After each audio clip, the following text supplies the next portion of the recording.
안녕하세요. 오늘의 데일리 뉴스레터에 오신 것을 환영합니다. 1. 미. 한국편 들어주나? 2. 중국 최대 기업 백기 투항. 3. 23조 갑질 카타르 멘붕. 한번 진실을 알아봅시다. 20세기 초 국제정세는 한국이 주도적으로 끼어들 자리가 없었습니다. 강대국들 간의 비밀 협상을 통해 동북아시아의 지정학적 순서가 결정되곤 했으며 대부분의 경우 한국은 소외된 자리에 놓여 있었습니다. 그러나 현재의 국제정치 판도는 변화하고 있습니다. 미국 내에서 한미일 간의 비공개 회담이 진행되며 중국과 러시아의 지정학적 영향력 변동을 고려하면 이번 회담의 결과는 매우 중요하다고 할 수 있습니다. 또한 이러한 변화의 중심에는 제7관구 문제가 있습니다. 미국 정가에서는 제7관구를 한미일 회담의 주요 의제로 삼을 것이라 예고하였습니다. 독도 문제와 통해의 표기가 일본해와 대립하는 명칭 문제와 같이 오랜 시간 동안 한일 갈등의 원인 중 하나였던 제7관구 문제가 미국의 중재 아래 해결 방안을 찾게 될지 국제사회의 관심이 집중되고 있습니다. 한미일 3국 회담이 다가오는 가운데 이에 대한 기대감이 폭발적으로 높아지고 있습니다. 지난 시간 동안 한일 간의 긴장 관계가 점점 격화되어 왔음에도 불구하고 국제사회의 눈길은 이번 회담을 통해 예상되는 한미일 간의 관계 변화에 집중되어 있습니다. 미국 하원 외교위원회의 민주당 간사 아미 베라 의원은 미국의 주요 싱크탱크인 전략국제문제연구소 CSIS에서의 대담에서 주목받는 발언을 했습니다. 그의 발언의 주제는 바로 제7관구에 관한 것이었습니다. 그는 한미일이 통증국회의 제7관구에서 공동자원탐사 방안에 대해 논의할 것이라는 분석을 공유했습니다. 과거 1974년에 체결된 한일 대륙붕 공동개발협정에 따라 제7관구는 한국과 일본 간의 공동개발이 추진되려 했습니다. 그러나 일본의 일방적 거부 태도로 인해 협정의 진행은 지속적인 문제를 겪었습니다. 만약 이 협정이 2028년에 종료된다면 한일 양국은 제7관구의 해상 영토를 놓고 치열한 대결의 가능성이 높아질 것이라는 우려가 커지고 있습니다. 미국 제7관구 놓고 한일 간 중재 시작. 제7관구에 대한 일본 측의 일방적인 공동 탈사 중단은 한국과 일본 사이에 두드러진 이슈로 잘 알려져 있습니다. 때문에 제7관구 EEZ 자체를 한국이 손실하게 될 우려와 이로 인한 한일 간 마찰이 커질 우려가 있었습니다. 그런데 최근에 한미일 회의에서 본격 이 주제가 재차 부각되고 있는데 이에는 중국과의 지정학적 고려가 큰 영향을 미친 것으로 판단됩니다. 중국의 대만 및 일본, 오키나와에 대한 전략적 위협이 접차 증대되는 상황에서 미국은 한국과 일본 간의 긴장 완화를 목표로 활동하고 있습니다. 만약 중국이 대만이나 오키나와를 직접적으로 위협한다면 한국의 지정학적 중요성은 크게 상승할 것입니다.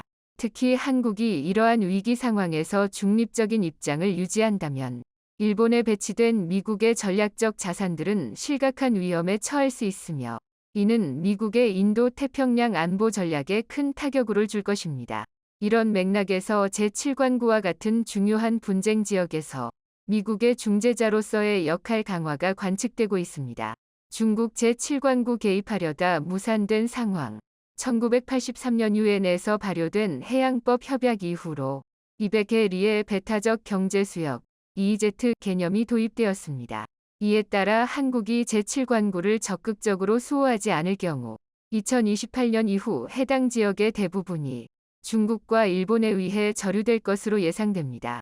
만약 제7관구의 EEZ가 세 국가에 나뉘게 된다면 한국의 전류 비율은 상대적으로 극히 낮아 중국과 일본이 대부분의 주요 부분을 차지할 것으로 보입니다. 사실 2028년 이도래하면 한국이 무력적인 방법으로 제7관구를 접유하지 않는 한 중국과 일본이 해당 지역을 주도적으로 나누게 될 것이라는 점은 국제법상 거의 확정된 상태였습니다. 그러나 2008년에 상황에 변화가 생겼습니다. 2008년 일본과 중국은 제7관구의 공동 개발 및 공동 수역 설정에 관한 합의를 추진하였고 이로 인해 미국은 큰 영향을 받았을 가능성이 높습니다. 특히 한국이 이 합의에서 배제된 것은 일본이 제7관구에 대한 접유율을 높이기 위한 전략적 판단에 기인한 것으로 보였습니다. 하지만 이 같은 중국 일본 간 조약은 무산됐고 이러한 사태는 미국의 안보 전략에 중요한 변화를 초래했습니다. 그 이유는 제7관구가 날중국해에서 한반도로 들어오는 직접 연결 통로인데 그곳을 중국이 차지하게 되는 것은 미국의 전략적 이익에 부합하지 않기 때문입니다. 그 이후 미국은 제7관구 문제에 본격적으로 관여하기 시작했습니다. 현재의 동향을 통해 볼 때 미국의 전략적 이익과 맞물려 한국은 제7관구에서의 전략적 위치를 절차 확대하고 있는 것으로 평가됩니다. 앞으로 개최될 한미일 회담에서 제7관구 문제가 주요 의제로 다루어질 경우 일본이 제7관구의 EEZ를 단독으로 점유하는 가능성은 줄어들 것으로 예상되며 이와 관련된 다양한 시나리오를 고려할 필요가 있습니다. 첫 번째 시나리오 현 상태 유지와 제7관구 공동수역 연장. 제7관구는 오랫동안 한국과 일본 사이의 주요 갈등 요인으로 간주되어 왔습니다. 이 지역에는 석유 및 기타 중요 자원이 많이 포함되어 있어도 나라의 경제적 가치가 크기는 하지만 그보다 더 중요한 것은 이 지역이 지정학적으로 두 국가의 영향력 및 국익을 대표하는 지절이라는 사실입니다. 한미일 제7관구 협상에 따라 현재 상황이 장기간 연장될 가능성에 대한 시나리오를 살펴봅니다. 물론 이 시나리오는 가상의 시나리오입니다. 한일 두 국가 간의 긴장이 심화될 경우 미국은 중재 역할을 강화할 수밖에 없습니다. 한국과 일본 사이의 갈등을 완화하고 양국을 안정된 협력체로 만들어 나가는 것은 미국의 주요 전략적 이익에 직결됩니다. 특히 중국의 요인이 큽니다. 이를 위해 미국은 한미일 간의 중재를 통해 제7관구를 지금까지 반세기간 그래왔던 것처럼 또 공동 수역으로 유지하는 동시에 장기 연장을 검토할 수 있습니다. 이런 중재의 이절은 즉각적인 영토 분쟁 위험을 최소화하고 약속 기간 동안 중국의 개입을 차단하는 것입니다. 일종의 한중일 간 DMZ와 같은 지대가 설정된다는 것인데요. 그러나 한편 이와 관련된 반대 의견이 한국 내에서 커질 수 있을 것으로도 예상됩니다. 장기 연장에 대한 의견이 공론화될 경우 한국 내에서는 반대의 의견이 강하게 나올 수 있을 것입니다. 일본이 지난 50년 동안 미온적인 행동으로 인해 제7관구에서 한국의 손실이 컸는데 같은 조건으로 계약을 다시 연장한다면 국민들 사이에서 반발이 일어날 가능성도 배제할 수 없습니다. 여론이 확산될 경우 한미일 안보 협력에 큰 타격을 줄 수 있으며 이로 인한 부담은 미국에도 큰 문제가 될 수 있습니다. 그렇지만 한일 양국 간에 제7관구 관련 협의가 원활하게 이루어지지 않는다면 양국 모두 양보할 여지가 없다는 입장을 취할 것입니다. 이러한 상황에서는 공동수역 체제의 연장이 계속될 가능성도 완전히 배제할 수 없어 유력한 시나리오가 될 수 있습니다. 두 번째 시나리오 제7관구 분할 및 이어도 인공설 국제 인정. 제7관구의 지정학적 경제적 중요성으로 인해 한국과 일본 사이의 긴장은 계속해서 높아져 왔습니다. 이에서 촉발된 한일 간의 갈등은 미국의 안보, 패권에 현재 큰 위협으로 다가옵니다. 이렇게 중요한 해양구역의 미래를 결정하기 위한 또 다른 시나리오는 제7관구의 양분할과 함께 이어도를 국제 공인된 한국령 인공설으로 인정받는 것입니다. 제7관구 분할의 장단점은 무엇일까요? 제7관구를 정확히 반반씩 분할하는 것은 한국과 일본 양국에게 모두 유리한 점이 있을 수 있습니다. 우선 제7관구는 원래 한일 간의 공동 개발, 즉 50대 52 지분을 양국이 갖고 개발을 하고자 했던 조약이었습니다. 이 때문에 아예 절반을 나누자는 계획은 일각에서 합리적일 수 있다는 의견이 나올 수 있습니다. 이러한 제7관구 양 분할은 양국의 국익을 고려한 결정으로 볼 수 있으며 이를 통해 지역의 안정성을 유지하고 더 큰 국제적 갈등을 예방할 수 있을 것이란 계산이 나올 수 있습니다. 그러나 이러한 분할안은 한국 내에서도 큰 논란의 여지가 있습니다. 많은 한국인들은 제7관구 전체를 한국의 영해로 인정해야 한다는 게 기본적인 한국 국민들의 입장이기 때문입니다. 이러한 목소리가 높아지면 분할안을 인정하는 것이 국가의 불이익으로 인식이 확산될 수 있으며 이 조약을 체결한 집단은 국민들 사이에서 영해를 팔아먹은 매국 노칠럴 지탄을 받을 수도 있습니다. 이 때문에 한 가지 딜이 나올 가능성이 있습니다. 양 분할을 하되 이여도를 대한민국의 국제적 영토로 인정받는 방안입니다. 이여도는 현재 알초에 불과해 영토로 인정받지 못하고 있습니다. 그러나 미국이 인정해주면 상황은 달라집니다. 국제적으로 공인된 영토가 될 수 있는 것입니다. 앞서 일본도 오키노도리시마라는 알초에 인공서를 만들어 미국, 유엔 등 여러 국가의 인정 지지를 받아 자국의 영토를 넓혔고 해양 영토 면적을 엄청나게 많이 넓혔습니다. 이처럼 이여도도 그렇게 하자는 것입니다. 이여도를 국제적으로 인정받는 한국령 인공서로 만드는 것은 한국의 전략적 입지를 강화하는 중요한 스텝입니다. 실질 영토 면적과 EEZ가 늘어나기 때문입니다. 미국과 일본의 인정을 통해 이여도를 국제적인 인공섭으로 인정받는다면 이는 한국의 주권과 영향력을 더욱 확대하는 계기가 될 것입니다. 또한 이 이여도를 해군기지로 활용하여 한미연합이 동시에 이용 가능한 인공서로 개발이 이뤄지게 된다면 최상의 시나리오가 나올 수 있습니다. 또 만약 제7관구가 50대 50으로 양분할될 경우 동서분할안, 날북분할안이 있을 수 있습니다. 날북분할안이 뭘 경우 한국은 중국, 일본의 배타적 경제 수역에 완전 꽉 막힌 구도가 됩니다. 하지만 동서분찰안이 될 경우 좀 더 태평양을 향하여 국토보다 더 멀리 배타적 경제 수역을 확보할 수 있습니다. 그러나 이에 대한 국내 반응 역시 쉽게 예측하기 어렵습니다. 세 번째 시나리오 제7관구 한국령 인정 및 쿠릴 인정. 제7관구를 일부 미국의 보고서에서는 한국의 EEZ처럼 표시하고 있습니다. 미국의 일부 보고서와 지도에서 제7관구를 한국령으로 표시하는 것은 그 지역의 중요성과 한미 간의 관계, 그리고 지정학적 이해를 반영하는 것일 수 있습니다. 일본의 EEZ는 이미 광대한 영역을 포함하고 있으므로 제7관구를 한국에 넘기는 것은 상대적으로 큰 피해가 아닐 수 있다는 관점에서 볼 수 있는 것입니다.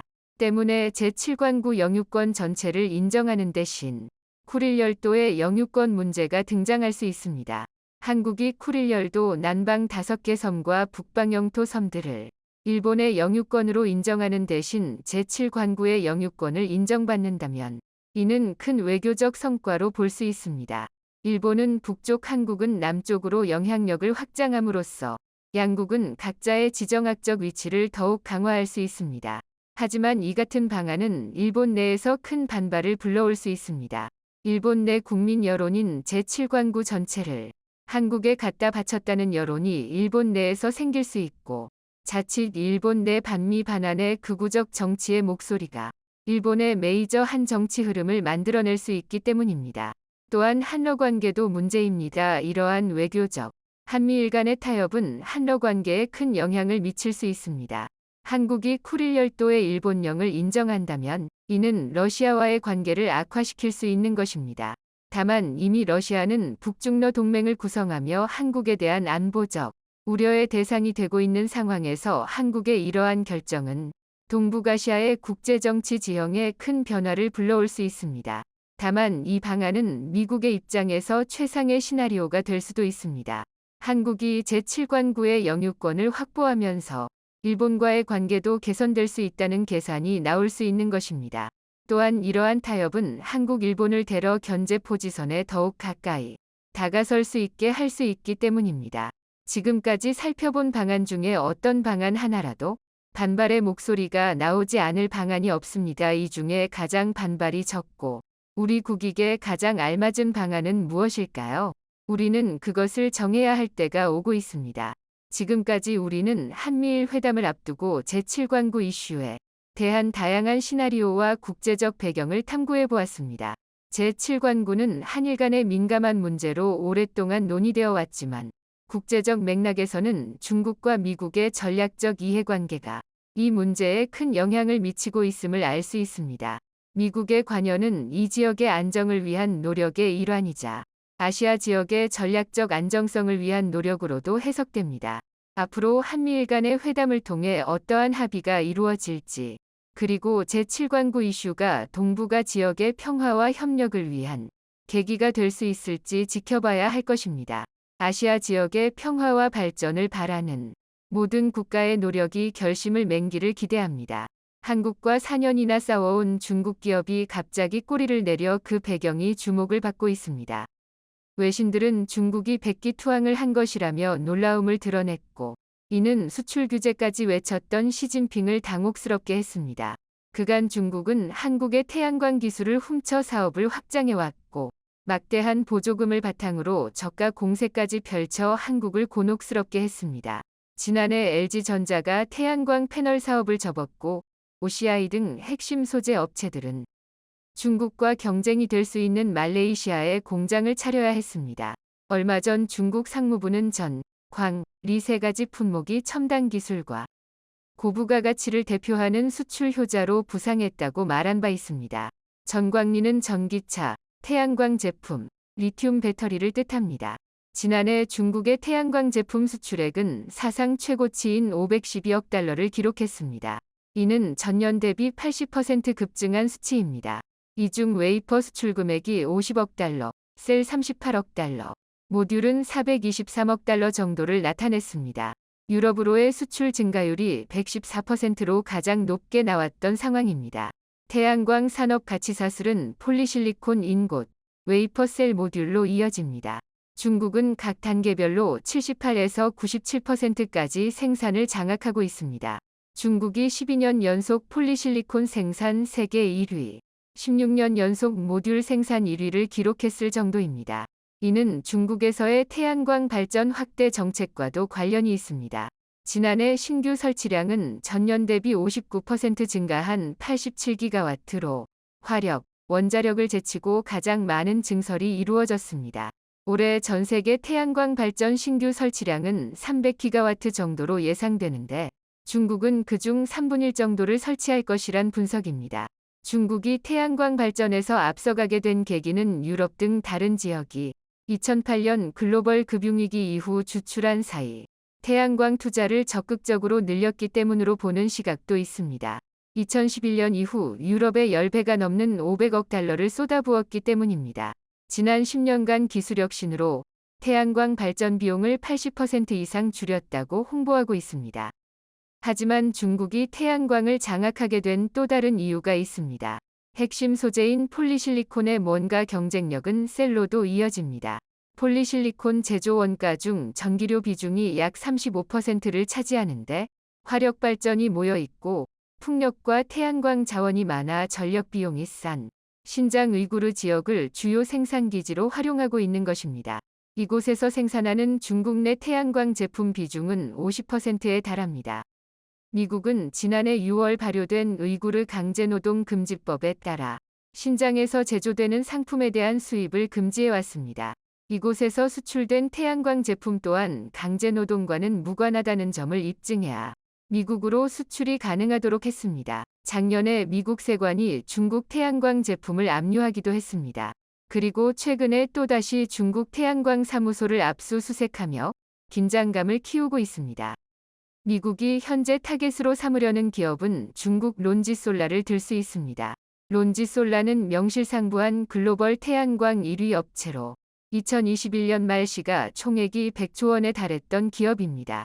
론지솔라는 실리콘 태양광 전지 효율에서 세계 신기록인 26.81%를 달성했다고 밝힌 바 있습니다.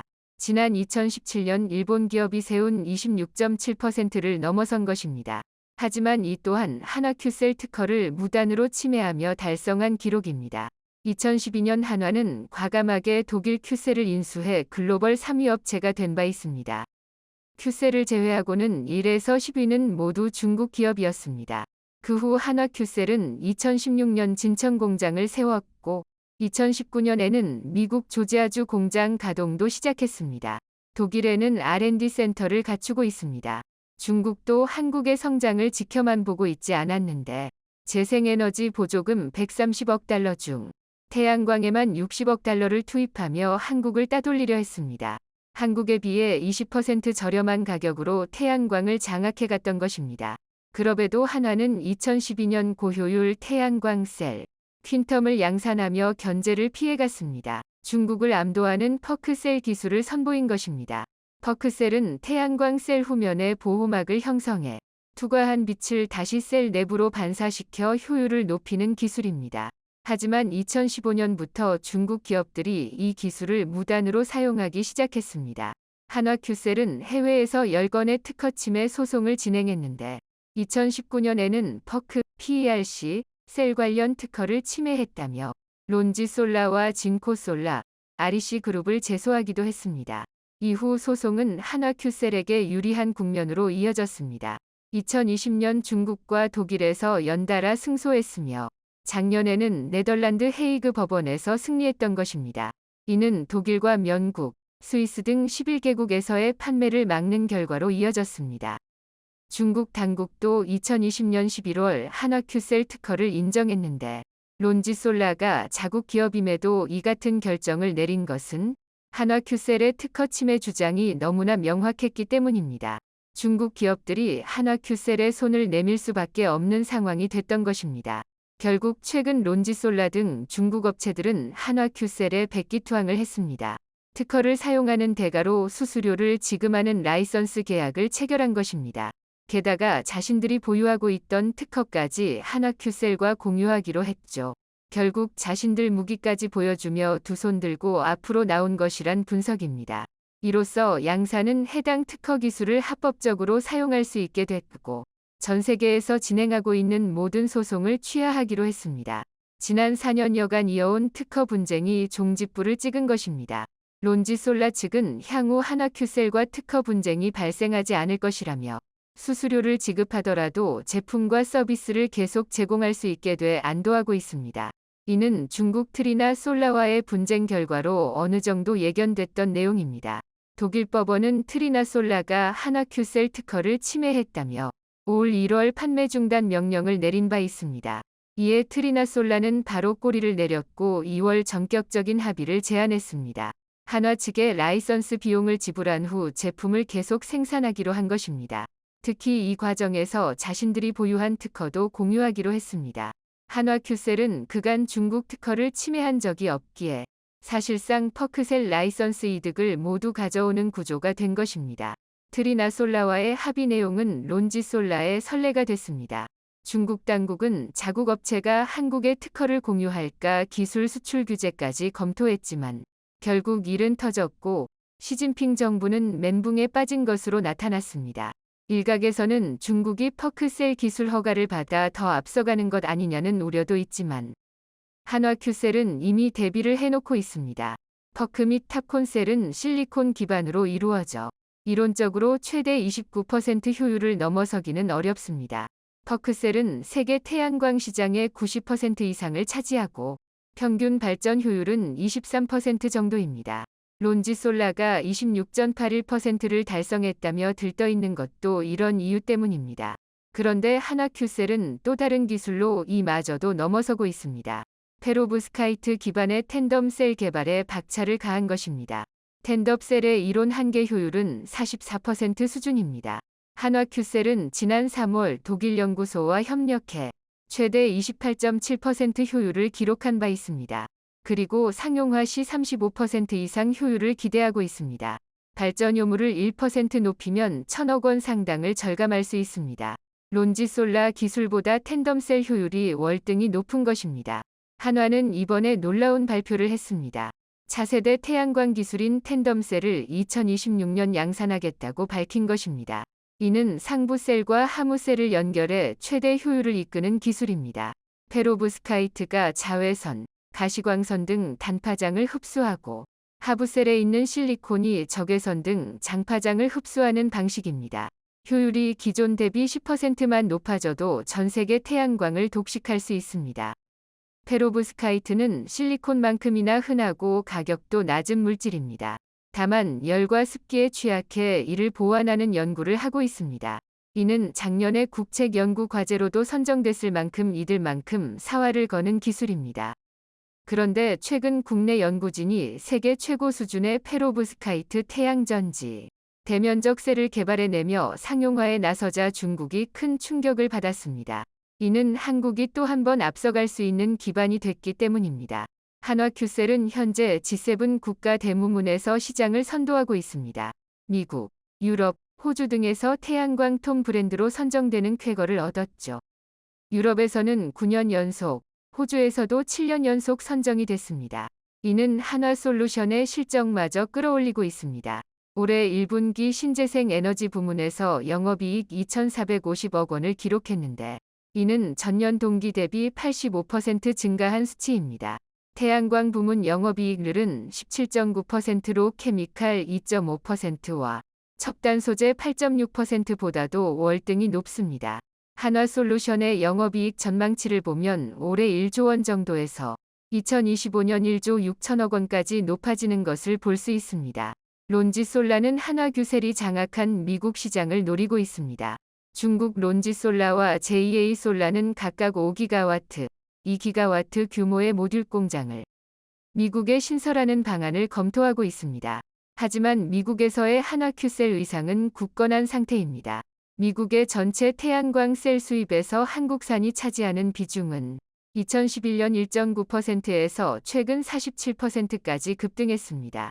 같은 기간 모듈 수입 비중도 1.1%에서 7.6%로 올랐죠. 반면 중국산 셀과 모듈이 차지하는 비중은 1% 이하로 떨어져 있는 상태입니다.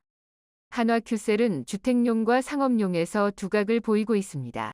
미국 내 주택용 모듈 시장에서 33%로 5년 연속 1위를 했고 상업용 모듈 시장에서도 17%대 점유물로 4년 연속 1위를 했습니다. 미국 내 생산 설비도 내년 말 8.4기가와트로 늘어날 전망인데 IRA에 따라 연간 최대 1조 원가량 세금 감면 혜택이 예상되고 있습니다. 올해 미국에 설치될 발전 설비의 54%는 태양광이 차지할 전망입니다. 한화는 중국 기업을 확실히 잡아내고 세계 1위로 나아가길 바랍니다. 한국을 버리고 중국을 선택하려 한 카타르를 궁지에 몰고 있다는 분석입니다. 카타르는 한 해 7,700만 돈 규모의 LNG를 수출해온 바 있습니다.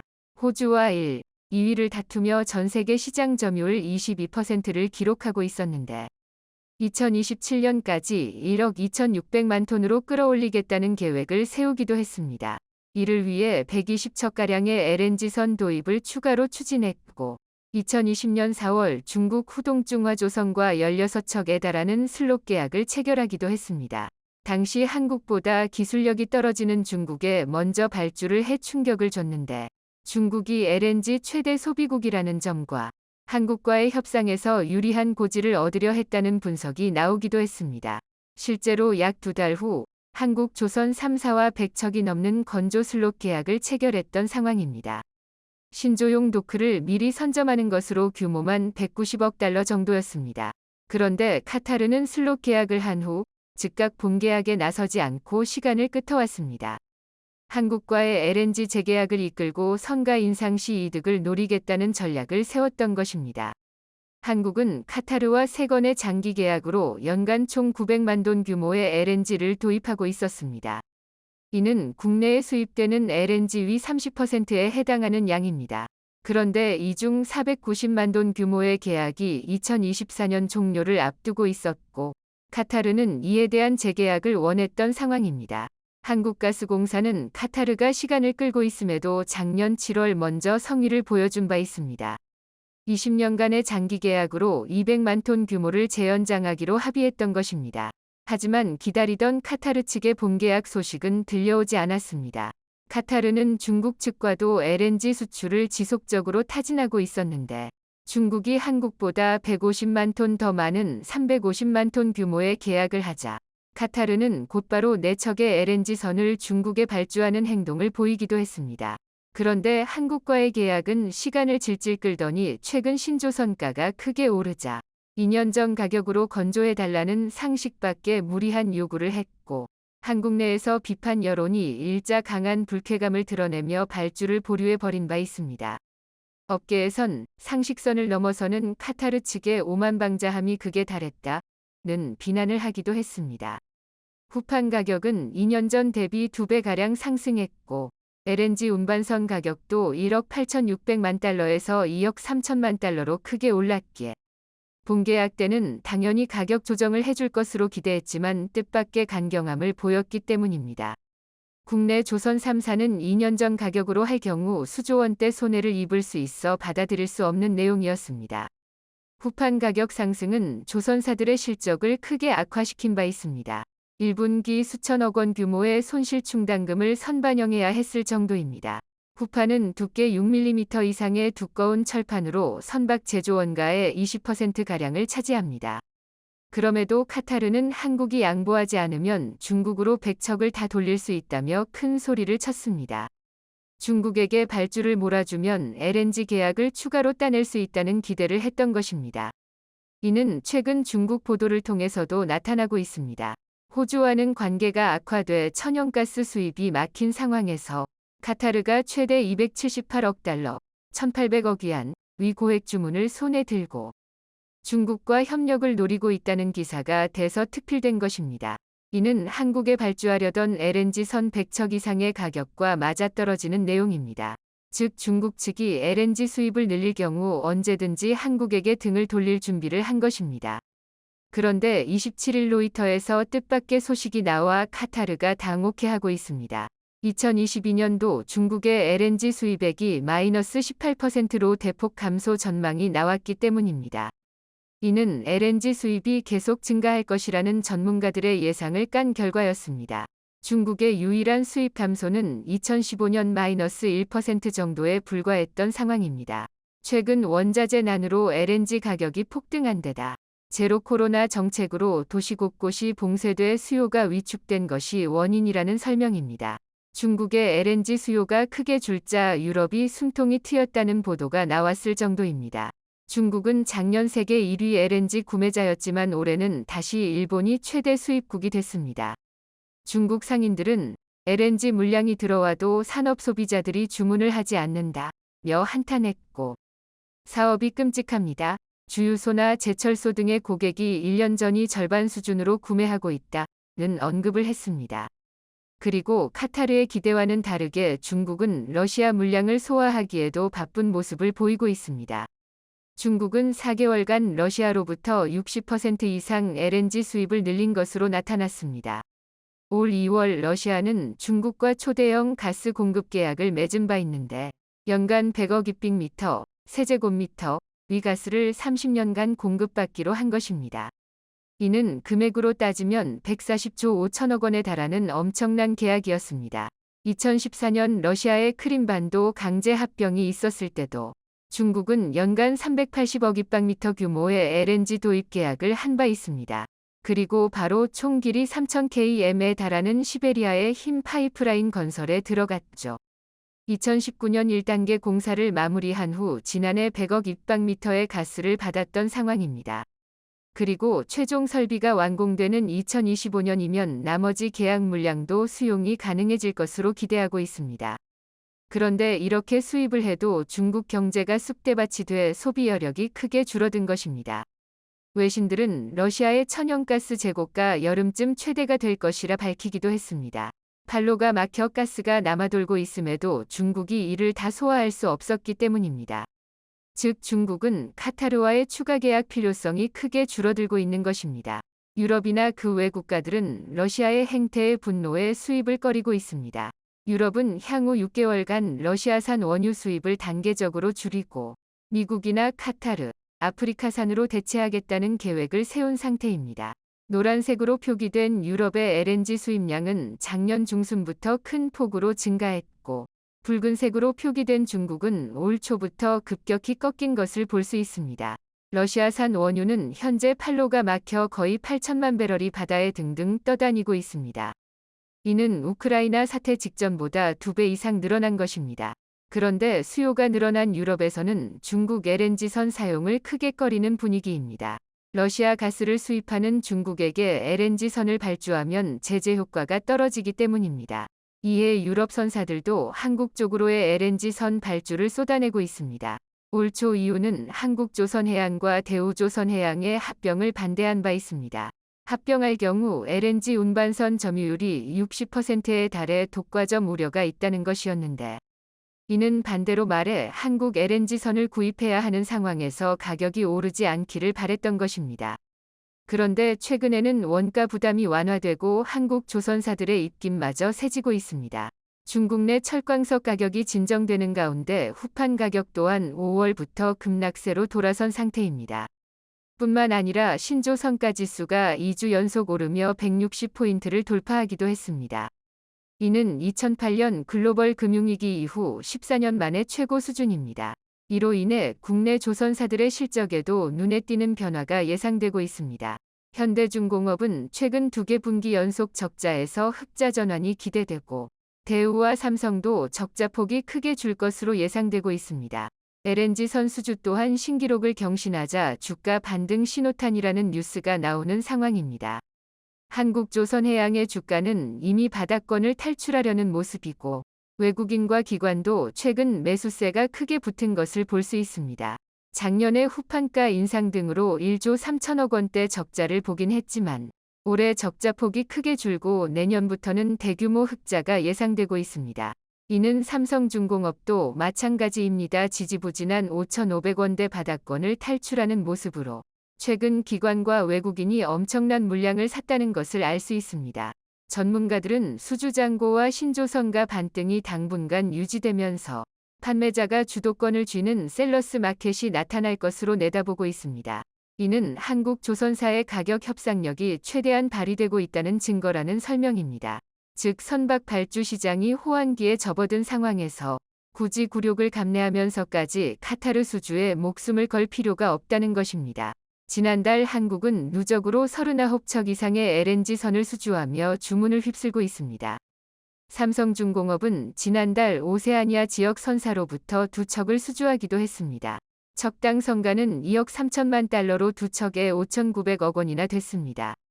게다가 전날에도 3척을 수주하며 이틀간 1조 4,500억 원의 계약을 한 상태입니다. 이는 현대중공업이나 대우조선해양도 마찬가지 상황입니다. 한국조선 5개사는 4월까지 총 136척, 241억 달러, 약 30조 원, 어치의 신규 일감을 따냈습니다. 4개월 만에 올해 수주 목표 354억 달러의 68%를 달성한 것입니다. 최근에는 전 세계 LNG 선단의 22%를 차지하는 그리스까지 한국에 발주를 넣었고, 이는 유럽 지역 운송을 위해 상당히 중요하다는 분석입니다. EU 업체들은 한국 LNG선이 활용되길 바라고 있어 급해진 쪽은 카타르로 볼 수 있습니다. 게다가 최근 세계 최대 LNG 수출국이 된 미국 또한 한국과의 협력을 강화하고 있습니다. 한국가스공사는 올 4월 연 158만 톤 규모의 미국산 LNG 장기 도입 계약을 맺기도 했습니다. 카타르 측의 선박 갑질에 연연할 필요가 없어지고 있는 것입니다. 게다가 LNG선 기술력에서 중국은 한국을 따라올 수 없는 상황이 되고 있습니다. 프랑스 선사는 2017년 중국의 9척의 LNG 추진 컨테이너선을 발주했다가 호되게 당한 적이 있습니다. 1년 이상 인도가 지연되며 중국 조선소의 기술력 한계가 드러났던 것입니다. 게다가 최근 한국이 제안한 LNG 재핵화기 성능평가 표준안이 국제표준화기구 ISO에 채택되는 일이 발생하기도 했습니다. 자연기화하는 증발가스를 재응축해 다시 LNG 상태로 바꿔 회수하는 장치로 LNG선의 경제성을 높여주는 핵심 기자재의 표준을 한국이 만드는 것입니다.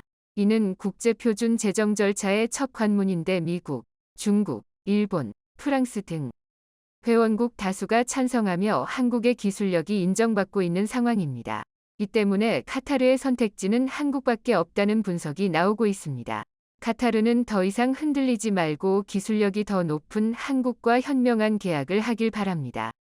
영상이 도움이 되셨다면 구독과 좋아요 부탁드리며 오늘도 감사합니다. 최고로 멋진 하루 보내시길 바랄게요.